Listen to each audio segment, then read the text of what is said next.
All eyes are on Nepal. The last 2 days were about violence. Today was about uncertainty. It comes after every political upheaval. Things can either return to normal or descend into further chaos. So which way is Nepal going? Well, so far it looks like the former, that Nepal may be turning towards normalcy. No large-scale demonstrations were reported today, no violent clashes and no casualties. In fact, the Kathmandu airport reopened just a few hours ago, so it looks like the worst may be over. As we speak, the Nepali army is on the job. They have imposed a curfew until tomorrow morning. Checkpoints have been set up across the capital, Kathmandu, plus hundreds of soldiers are patrolling the streets. It seems to have deterred the miscreants.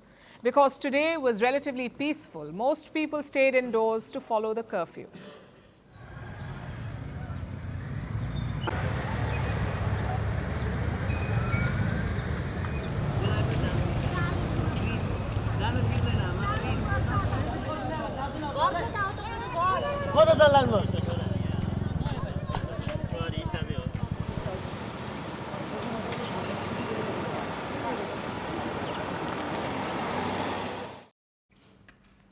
Another worry was prisoners. Police officials lost control of multiple prisons. Some 13,000 inmates managed to escape. 13,000.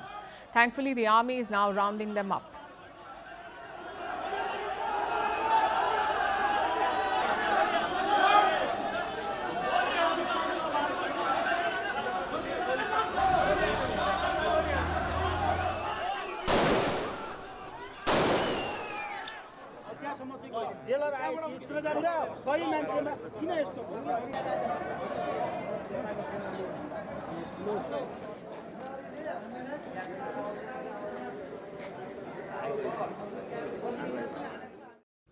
A cleanup is also underway.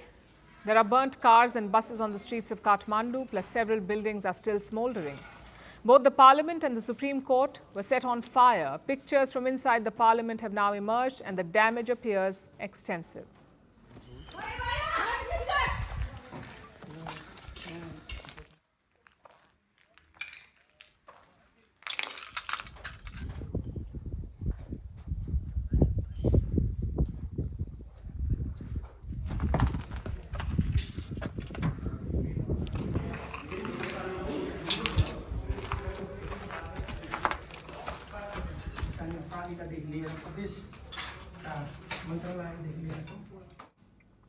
Even media organizations were targeted. Two prominent outlets were attacked yesterday: Kantipur Media, which has TV channels and newspapers, and Annapurna Post, a national daily. 4 journalists were also injured in the violence. In Kathmandu, the Hilton Hotel was torched. It's a tall building in the Nepalese capital. What remained is a charred, smoldering mass. Take a look.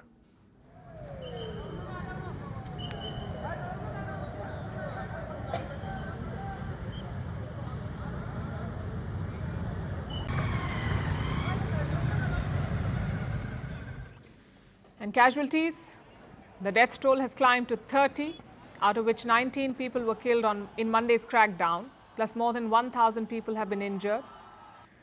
The next steps will be decided by the army. They have a transitional role here. The civilian government has collapsed, so it is up to the army to restore order. But are they up for it? Late on Tuesday, the army chief released a statement. He asked the protesting groups to abandon their demonstrations. He urged them to come to the talking table. What is of paramount interest to us, and it is our common duty, is to ease the current difficult situation, protect the national heritage, public as well as private properties, common citizens, diplomatic missions, and to give a sense of security to the public. Thus, in order to take the country out of this odd situation through peaceful measures, I would request the protesting group to cancel the plans to protest and call for talks. And he followed through.